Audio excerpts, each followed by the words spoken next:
नमस्कार, आप देख रहे हैं सुदर्शन न्यूज। मैं हूं आपके साथ ज्योति यादव। मेरे साथ है मेरे सहयोगी। वक्त हो चुका है पक्ष और विपक्ष का। ये आपका फेवरेट शो है जहां पर हम खबर पहले बताते हैं, फिर पक्ष बताते हैं, फिर उसका विपक्ष बताते हैं। और मेरे साथ है मेरे सहयोगी। नमस्कार, मैं हूं आपके साथ शिवम दत्त मेहता और मेरे साथ है मेरे सहयोगी। नमस्कार, मैं हूं आपके साथ निम्मी सिन्हा। चलिए ज्योति निम्मी, शुरुआत करते हैं खबरों की। पहली खबर दिल्ली से, बड़ी खबर और राजनीति की है। एक ऐसी महत्वपूर्ण खबर है कि लोग पूछ रहे हैं कि होगा क्या। इस साल की हर साल की तरह इस बार भी हर घर तिरंगा अभियान की शुरुआत हो चुकी है। 9 अगस्त से लेकर 15 अगस्त के बीच इस अभियान का तीसरा चरण शुरू हो चुका है। वहीं इस बार प्रधानमंत्री नरेंद्र मोदी के आह्वान पर 78वें स्वतंत्रता दिवस को सेलिब्रेट करने के लिए बीजेपी के मुख्यमंत्रियों ने अपने राज्य में नई मुहिम की शुरुआत की है। जहां त्रिपुरा के मुख्यमंत्री माणिक साहा, मध्य प्रदेश के मुख्यमंत्री मोहन यादव और उत्तर प्रदेश के मुख्यमंत्री योगी आदित्यनाथ के साथ साथ केंद्रीय मंत्री किरण रिजिजू और भारत के उपराष्ट्रपति जगदीप धनखड़ हर घर तिरंगा रैली समारोह में शामिल हुए। जहां सबने एक सुर में तिरंगे को भारत के स्वाभिमान का प्रतीक बताते हुए इसे एकता के सूत्र में बांधने वाला अभियान बताया। वहीं स्वतंत्रता के ऐसे पवित्र अवसर के बीच भी पक्ष विपक्ष के बीच राजनीति जारी है। ऐसे में इस पवित्र अवसर के नाम पर देश का विपक्ष केंद्र पर क्या आरोप लगा रहा है, हम आपको बताएंगे। लेकिन उससे पहले जानिए इस खबर का पक्ष।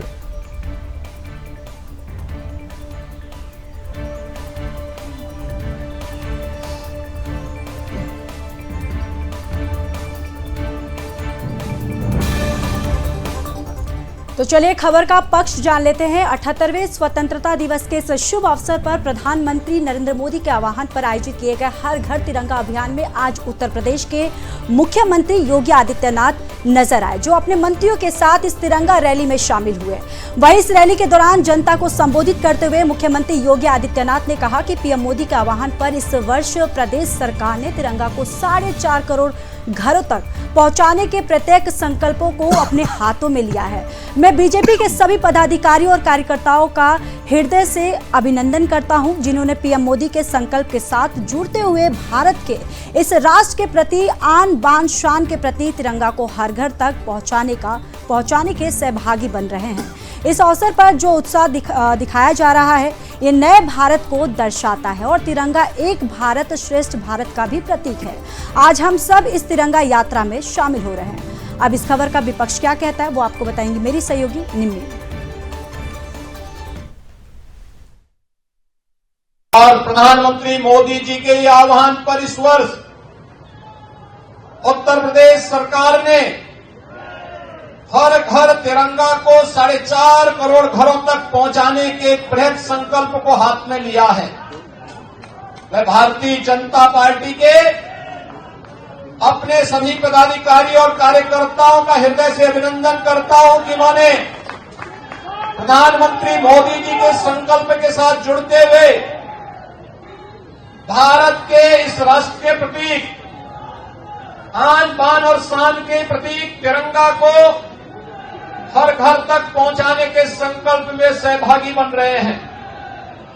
और पिछले 3 दिनों के अंदर उत्तर प्रदेश के अंदर तिरंगा यात्रा जिस उत्साह के साथ युवा मोर्चा के उत्साही कार्यकर्ता भारतीय जनता पार्टी के मार्गदर्शन में निकाल रहे हैं, आयोजित कर रहे हैं, छात्रों के द्वारा, व्यवसायियों के द्वारा, तमाम सामाजिक सांस्कृतिक संगठनों के द्वारा इस अवसर पर जो उत्साह दिखाया जा रहा है, ये नए भारत का दर्शन करता है। क्योंकि तिरंगा एक भारत श्रेष्ठ भारत का भी प्रतीक है और एक भारत श्रेष्ठ भारत के इस भाव को अंगीकार करते हुए आज हम सब लखनऊ महानगर की इस तिरंगा यात्रा में शामिल हो रहे हैं। इस अवसर पर एक बार फिर से आपके इस उत्साह के लिए आपका मैं हृदय से अभिनंदन करता हूं। इस पूरी यात्रा के प्रति अपनी शुभकामनाएं देते हुए विश्वास व्यक्त करता हूं कि कल से आज से 15 अगस्त तक स्वाधीनता दिवस के दिन तक हर घर में तिरंगा लहराने का जो कार्यक्रम होना है, इस कार्यक्रम के साथ हम स्वयं भी जुड़ेंगे हर उत्तर प्रदेश वासी को भी जोड़ेंगे और अपनी राष्ट्रीयता को, राष्ट्र प्रथम के भाव को, पंचप्रण के उन संकल्पों के साथ हम भी जुड़ेंगे। इस विश्वास के साथ इस पूरे अभियान के लिए आपके प्रति मैं शुभेच्छा व्यक्त करता हूं। आपको आजादी के 48वें स्वाधीनता दिवस के अवसर के लिए 78वें स्वाधीनता दिवस के अग्रिम शुभकामना देते हुए आप सबके प्रति मैं अपनी शुभकामनाएं देता हूं। धन्यवाद। जय हिंद।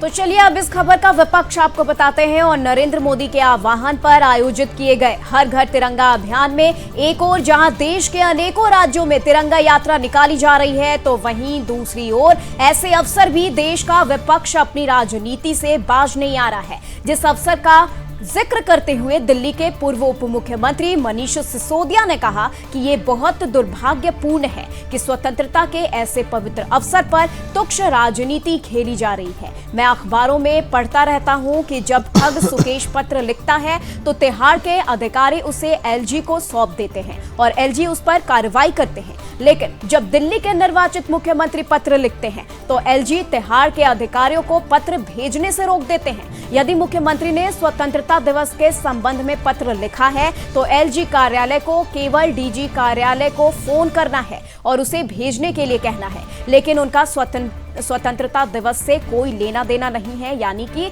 स्वतंत्रता के इस पवित्र अवसर पर भी विपक्ष अपनी राजनीतिक बयानबाजियों से बाज नहीं आ रहा है। तो यहाँ पर कह सकते हैं, यहाँ पर विपक्ष जो है लगातार यहाँ पर कह सकते हैं केंद्र सरकार पर हमलावर हो रहा है और कहीं ना कहीं वो ये इशारा कर रहा है कि तिहाड़ जेल के अंदर से भी सीएम केजरीवाल जो पत्र लिख रहे हैं उस पर भी बयानबाजी की जा रही है और उस पर भी राजनीति की जा रही है।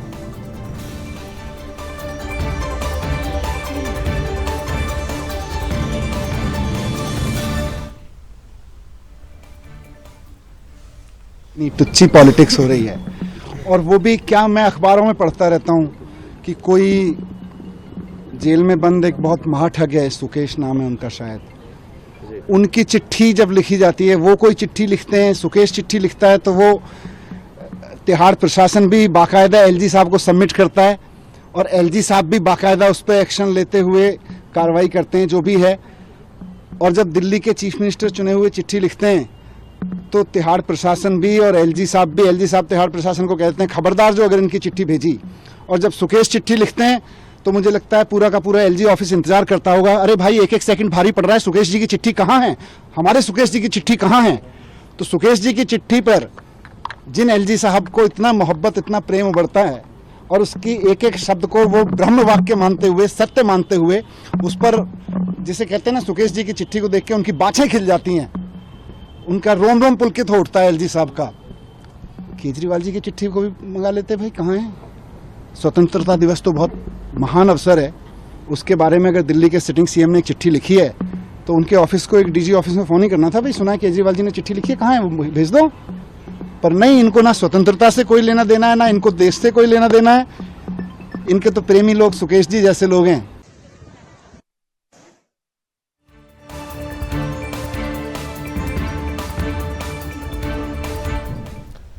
तो दिल्ली का जो मामला है वहां पर ये है कि भैया आखिर अब झंडा कौन फहराएगा। तो मनीष सिसोदिया को आपने सुना कि भाई हमारी बातों पर ध्यान नहीं दिया जाता, बाकियों की बातों पर ध्यान दिया जाता है। लेकिन एक बात की सच्चाई ये भी आपको समझनी होगी कि अगर अरविंद केजरीवाल इस्तीफा दे देते तो शायद एक नया सीएम भी दिल्ली के लिए होता जो झंडा फहरा सकता था। लेकिन अब ये पूरा मामला पेचीदा हो गया है, इसके पीछे भी प्रक्रिया होती है झंडा फहराने की, उसके ही बाद में उसी को लेकर अब ये दांव पेच चल रहे हैं, वाद विवाद चल रहा है। लेकिन जल्द इसका भी हल जो है वो निकल कर सामने आएगा। कांग्रेस ने अमेरिकी शॉर्ट सेलर हिंडनबर्ग रिसर्च द्वारा सेबी के अध्यक्ष माधवी बुच के खिलाफ लगाए गए आरोपों की जांच के लिए संयुक्त संसदीय समिति यानी जेपीसी के गठन की मांग की थी। वहीं अब इस मांग को लेकर पक्ष विपक्ष के बीच राजनीति तेज हो गई है। ये बता दें कि कांग्रेस अध्यक्ष मल्लिकार्जुन खड़गे ने इस मांग पर कहा है कि इस बड़े घोटाले की जांच के लिए जेपीसी के गठन की जरूरत है। खरगे ने आरोप लगाया कि जब तक जेपीसी इस मुद्दे की जांच नहीं करती तब तक ये चिंता बनी रहेगी कि पिछले 7 दशकों में कड़ी मेहनत से बनाई गई भारत की संवैधानिक संस्थाओं से समझौता करते हुए प्रधानमंत्री मोदी अपने सहयोगियों को बचाते रहेंगे। इस दौरान कांग्रेस अध्यक्ष ने कहा कि सरकार को अडानी समूह की नियामक की जांच से सभी हितों के टकराव को खत्म करने के लिए तुरंत कार्रवाई करना चाहिए। उन्होंने मामले की संयुक्त संसदीय समिति से जांच कराने की अपनी मांग दोहराई है। अब देखिए, हिंडनबर्ग पर पूरा ध्यान है, बांग्लादेश में क्या हो रहा है उसको लेकर विपक्ष का बिल्कुल भी ध्यान नहीं है। हिंदुओं का क्या हो रहा है उसको तो छोड़ ही देना चाहिए, ये विपक्ष की सोच है। लेकिन हिंडनबर्ग जो कि बाहर की एक शॉर्ट सेलर कंपनी है, जिस पर वहां पर भी एक इन्वेस्टिगेशन चल रहा है, केस चल रहा है, उसके मामले को लेकर अभी विपक्ष चाहता है कि भारत सरकार जो है इस पर ध्यान दे, अडानी के खिलाफ एक्शन हो जाए, जांच हो जाए, जेपीसी हो जाए। और आपको याद होगा पिछली बार जब हिंडनबर्ग ने रिपोर्ट दी थी तब शेयर बाजार जो था काफी नीचे चला गया था, लेकिन उसके बाद अंत में नुकसान किसका होता है? नुकसान आपका होता है, क्योंकि आप एक इन्वेस्टर हैं। इसमें अडानी का उतना घाटा नहीं है। अडानी के नाम पर पूरे इकोसिस्टम पर, पूरे शेयर बाजार पर यह हमला है। पक्ष जानिए ज्योति से।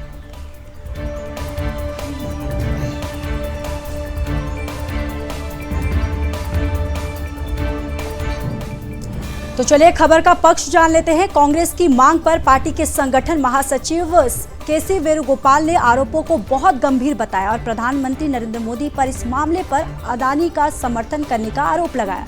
वेणुगोपाल ने इस मामले पर कहा कि इस मुद्दे पर प्रधानमंत्री मोदी की चुप्पी विश्वसनीयता को खत्म करने का समान है। उन्होंने केंद्र सरकार पर लोकसभा में नेता प्रतिपक्ष राहुल गांधी के खिलाफ प्रवर्तन निदेशालय यानी ईडी का इस्तेमाल कर मामले से लोगों का ध्यान भटकाने की कोशिश करने का आरोप लगाया। उन्होंने कहा कि राहुल गांधी को ईडी की नोटिस से धमकाने की कोशिश ना करें। हम इस तरह की मुद्दे से ध्यान भटकाने वाली जो रणनीति है उसका कड़ा विरोध करेंगे। वेणुगोपाल ने आगे कहा कि यह देश का सबसे गंभीर मुद्दा है और अगर जेपीसी जांच की मांग स्वीकार नहीं की गई तो देश भर में विरोध प्रदर्शन जो है वो किया जाएगा। आपने खबर जाना, अब इस खबर का विपक्ष क्या कहता है आपको बताएंगी मेरी सहयोगी Minni.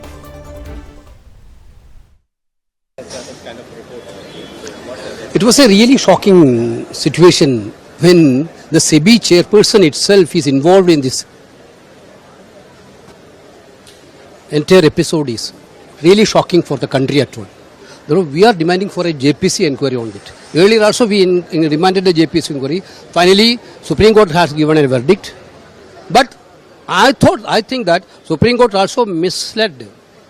They have given a misleading report to the Supreme Court also. I think Supreme Court also will take a suo motu case against this.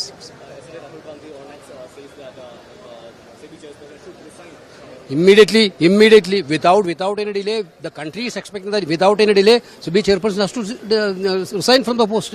What is the moral authority here to continue as the chairperson of SEBI?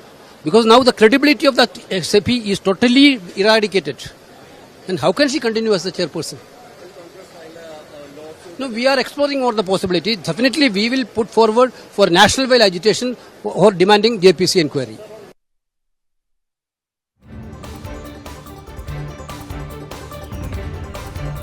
तो चलिए अब इस खबर पर विपक्ष आपको बताते हैं और हिंडनबर्ग रिपोर्ट और कांग्रेस की जेपीसी जांच की मांग पर बीजेपी के राष्ट्रीय प्रवक्ता और वरिष्ठ अधिवक्ता नलिन कोहली ने क्या कहा है ये आपको बताते हैं। उन्होंने कहा है कि कांग्रेस पार्टी की मांग के साथ बड़ा मुद्दा ये है कि ये बार बार भारतीय लोकतंत्र के कामकाज, भारतीय लोकतंत्र को बाधित करने, विदेशी निहित स्वार्थों द्वारा भारतीय अर्थव्यवस्था पर हमलों के खिलाफ सवाल उठाती दिखती है।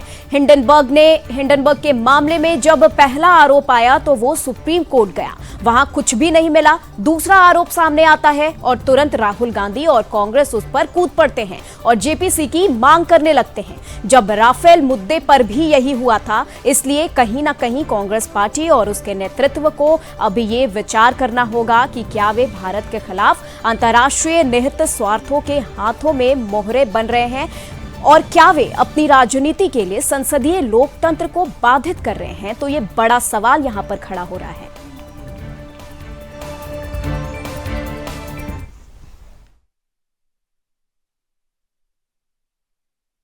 The larger issue with the Congress party's demand is for it to reflect that and again it seems to be raising questions against the functioning of Indian democracy, disruption of Indian democracy, attacks on the Indian economy by foreign vested interests. In the case of Engelberg, the first allegation when it came, it went to the Supreme Court. There was nothing that could be found there. A second one comes up and immediately Mr. Rahul Gandhi and the Congress party jumps on it. They start demanding a JPC. They did the same when it was on the Rafale issue. On Rafale, no less than again the Honorable Supreme Court came out with clarity that there is nothing wrong there. They saw all the documents. This was again an issue raised on Pegasus. A private entity says something and the Congress party jumped into it. They were not even willing to give their own phones to the committee for investigation after making such arguments. So somewhere or the other, the Congress party and its leadership has to now consider that are they becoming pawns in the hand of international vested interests against India, and are they then disrupting parliamentary democracy for the sake of their politics? They are entitled as an opposition party to fight for the interest of India, but should they start latching on to things that have been considered by no less than the Honorable Supreme Court in terms of the larger allegations? That is something only they can answer.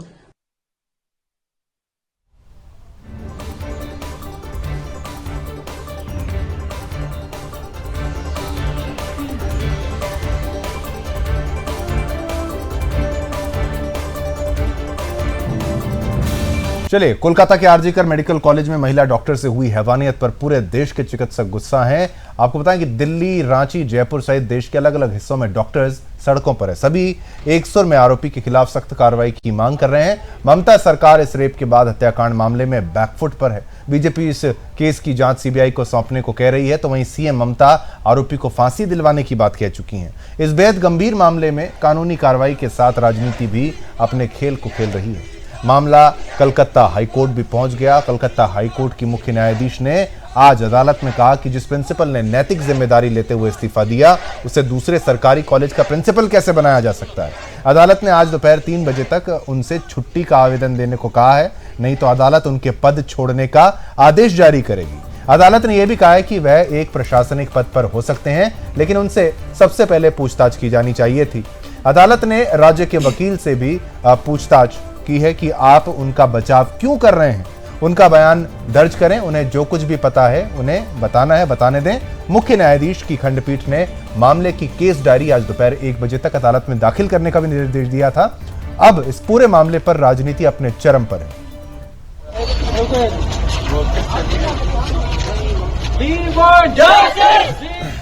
तो वहीं इस पूरे मामले पर BJP सांसद सुधांशु त्रिवेदी ने कहा कि कोलकाता की घटना से जिस तरह अपराधियों को संरक्षण दिया गया वो और भी अधिक दुखद है।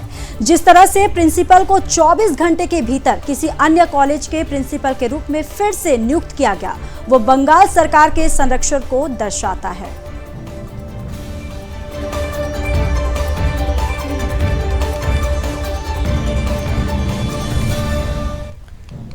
तो चलिए अब इस खबर पर विपक्ष आपको बताते हैं और बता दें कि आरजी कर मेडिकल कॉलेज अस्पताल बलात्कार हत्या की घटना पर एनसीपी सांसद सुप्रिया सुले ने कहा कि देश भर में ऐसी बहुत सारी घटनाएं होती हैं और हम उन सभी की निंदा करते हैं। इसी पर उन्होंने ममता बनर्जी का बचाव करते हुए कहा है कि हमें विश्वास है कि ममता बनर्जी जल्दी कार्रवाई करेंगी और परिवार को फास्ट ट्रैक कोर्ट के माध्यम से न्याय मिलना चाहिए।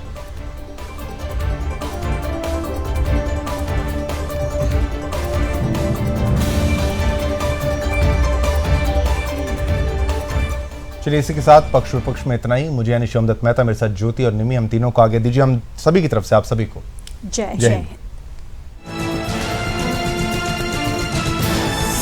आप देख रहे हैं सुदर्शन न्यूज। शैलेश शुक्ल, युवा ग्राम प्रधान प्रतिनिधि,